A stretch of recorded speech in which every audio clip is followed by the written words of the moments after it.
In the workshop, making a new part for my small Showman'S engine. Everything was going well until, as part of the overall pre-sale check of the parts, I tried to unscrew the water gauge blowdown valve, and it was very tight. I made a special tool to allow the use of a spanner, and when I finally released it, I noticed that the part was made from mild steel instead of stainless steel. This is no good at all, and I machined and threaded a new part using stainless. During this job, I noticed that the water gauge had some movement where it screwed into the boiler bush, and I decided to refit the entire water gauge with a new piece of glass and silicone O-rings. The water gauge actually didn't leak because this part was firmly rusted in place. The ironic part was, once I removed the rust, then the valve didn't work. It leaked very badly. This part is 100% unserviceable. I'm jumping ahead a little bit here. Using the term loosely, I machined this piece of brass hexagon. I made this to remove the old blowdown valve to fit the new blowdown valve. Here you can see a big difference between the two parts. The top one, of course, is the original, and you can see how bad it was underneath the rust, and that is why it started leaking. Over now to my Myford ML7R to make a new valve from a piece of stainless steel bar. At this stage, I'd just like to mention before any viewers do that this tool is not exactly on centre height. I am aware of this, so you don't need to tell me about it. It would appear that a bit has chipped off the carbide tip, but what's left seems to turn this piece of stainless steel okay. A quick check with the micrometer tells me that the final shaft of this part needs to be 5/32 of an inch in diameter. And the thread is 5/32 by 40 threads per inch. For now though, I'm turning, not threading.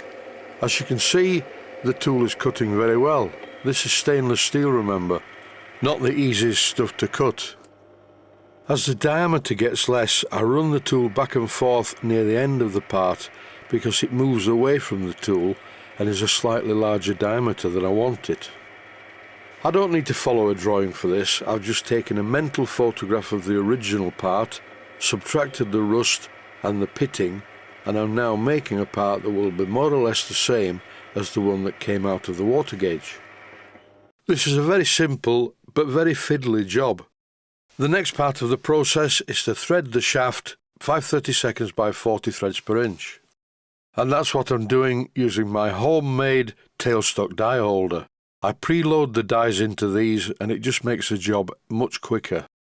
The next part of the job involves reducing the diameter at the end of this piece of bar to more or less match the one on the original valve. As the diameter of the stainless steel decreases, I have to take increasingly finer cuts.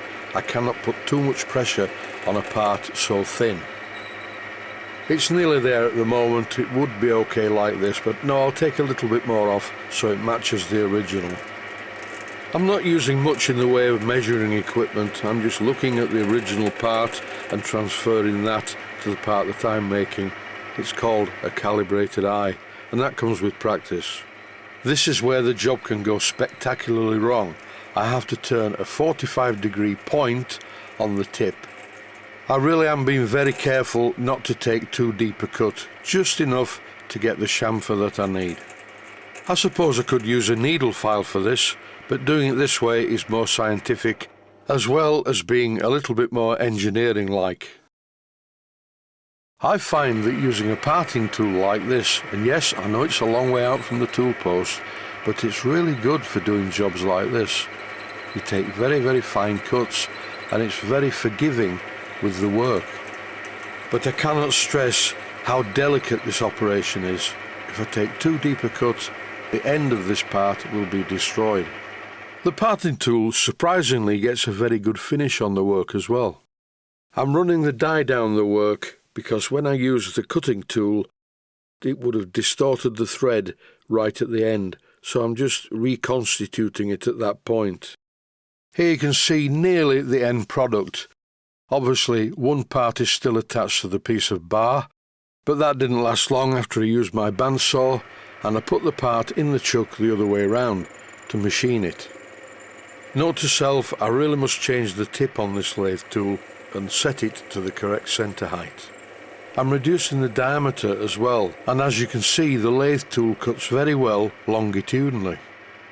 One more cut I think should make it the right diameter, although I'm not using the micrometer, once again using my eye. I'm rounding the edge so it's not sharp, and here it is in my hand, and I think it looks okay. It's not perfect, but neither is the water gauge. Using my small Proxon bench drill, I drilled a hole for the handle at the end of the part, and the handle was fitted in position using Loctite 603.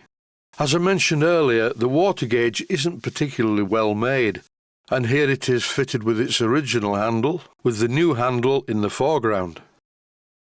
I refitted the water gauge into the boiler bush using Loctite 542 thread sealant, and I also fitted a shim washer, so this time once it's fitted it will not be able to be rotated any further and break the glass like it did previously. I didn't show too much about removing and refitting this water gauge. It was a terrible job, no space in here for hands my size, but in the end I got there and it's fitted perfectly. The final job was to refit the crane attachment at the back.